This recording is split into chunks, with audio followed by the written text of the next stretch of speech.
Rejoice in the wife of your youth. May her breasts satisfy you at all times. May you be intoxicated always by her love. Proverbs 5:19.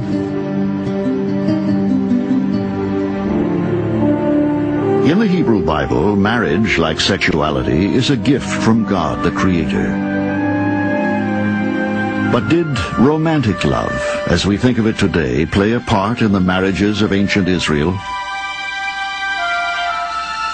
Does the Bible envision love as an essential ingredient in a successful marriage?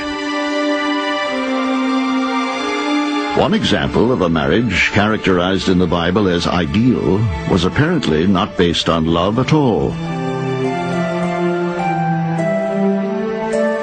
The marriage of Isaac and Rebekah was arranged by their parents. Until their wedding day, they had never set eyes on one another.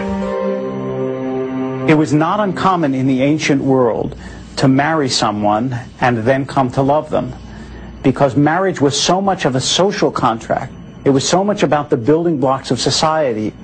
It was so much about producing children who would grow up to carry on the tradition, that love was considered by many a wonderful but not indispensable accompaniment of a marriage. In a religion supposedly devoted to monogamy, it is surprising that of all the first families of the Bible, Isaac is the only patriarch who does not practice polygamy.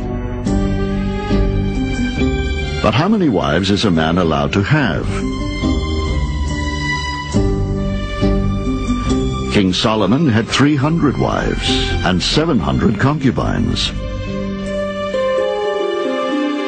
Solomon is certainly the one person in the Bible who might be thought of as having the most sexual activity, because he's got hundreds of wives and concubines, and of course he is responsible for their sexual satisfaction. However, if you grant Solomon, say, a 12-hour day, trying to service 1,000 women, that works out to something like 6 seconds a bride. And I can't imagine that the women in Solomon's harem were particularly thrilled with their lot in life.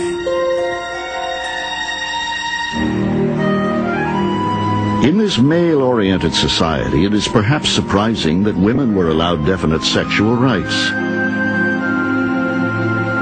The rabbis went so far as to guarantee every married woman the right to regular sex, explicitly for her own pleasure. In fact, they made a series of requirements for how often a man must have sex with his wife in order to give her a kind of minimal sexual satisfaction.